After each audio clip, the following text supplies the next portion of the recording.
Like a monolith it stands, an artifact to its own builders. Out of place in its peaceful rural abode, it towers as the ziggurat amongst a country landscape. A span over peaceful waters, a stone gateway, a portage to the unknown. Well, all right. It's not a cyclopean tomb ready to spit out Cthulhu, but you've got to admit it's out of place.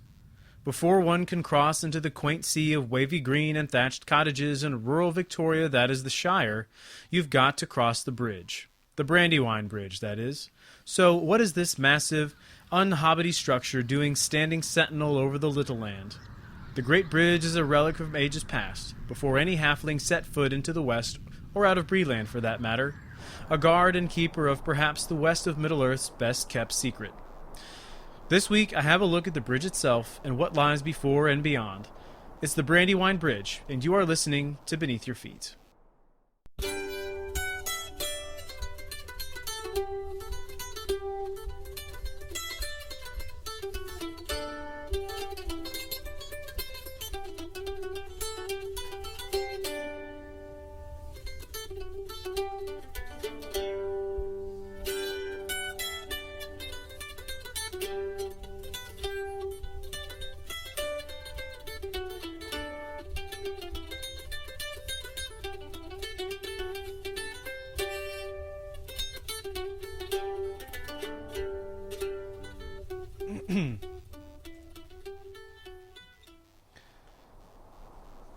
The Shire, like so many countries, has natural boundaries.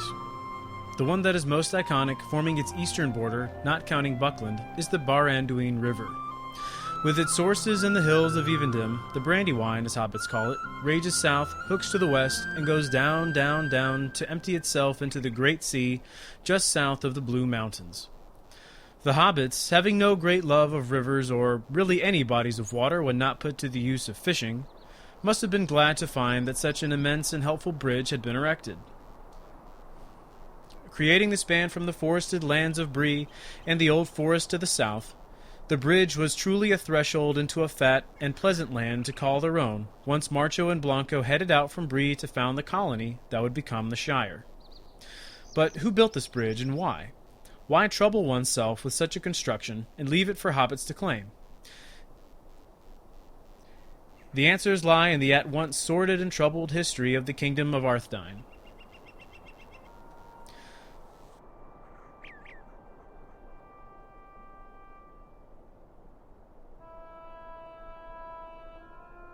If you listened to the Tolkien Basics episode, and I'm sure you did, you'll recall that once the surviving Númenóreans established themselves in the west of Middle-earth, they founded two kingdoms, Gondor in the south and Arnor in the north.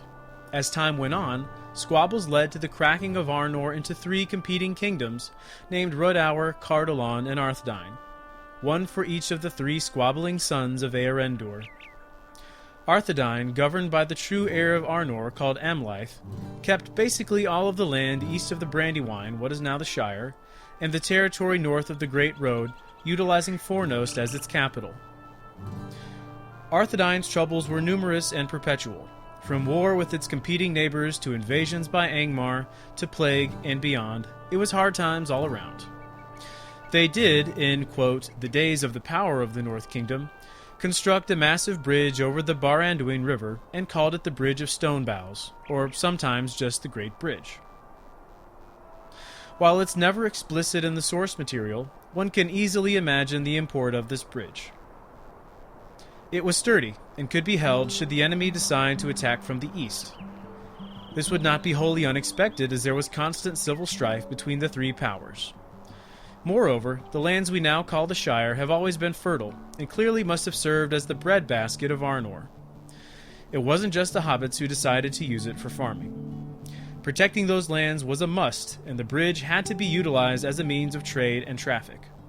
In fact, it was important enough to be a stipulation for the settlement of those lands by the hobbits when they came onto the scene and renamed it the Brandywine Bridge.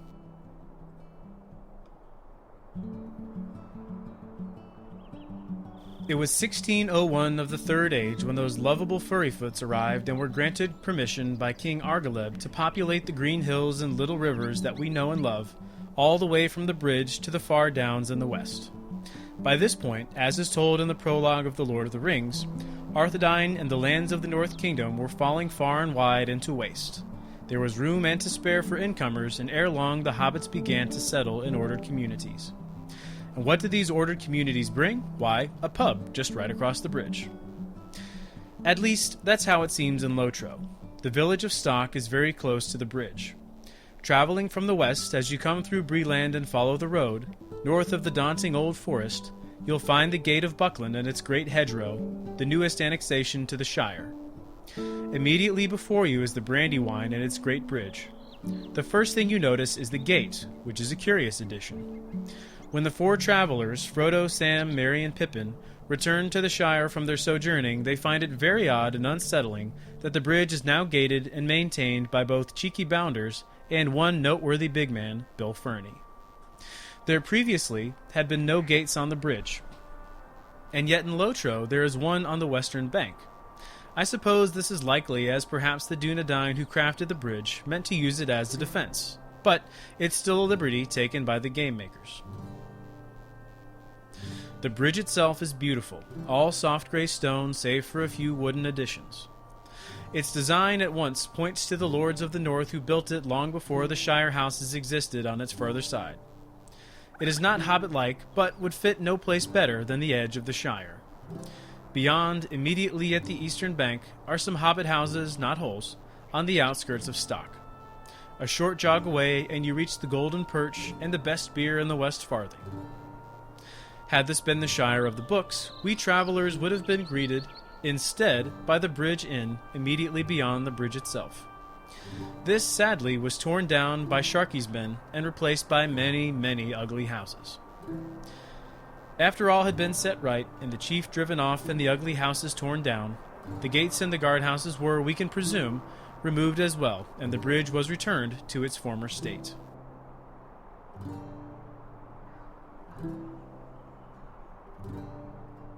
When the hobbits came, there were only a few items necessary for them to maintain their lands rent-free. Keep the great bridge in repair, speed the king's messengers, and acknowledge his lordship. The hobbits did this and more, even going above and beyond the call and instating the Thane, a largely ceremonial position, in place of the authority of the king until his indelible return. And return he did. King Elisar of the reunited North and South Kingdoms had known the hobbits and their ways for many years and bore great personal care for many of the little folk. Our own Bilbo and Frodo most especially. Being both fond of the halflings and a fair man, he declared that no big folk should cross into the Shire at all, and respected it himself by not crossing the Brandywine Bridge but remaining outside it when he came to visit.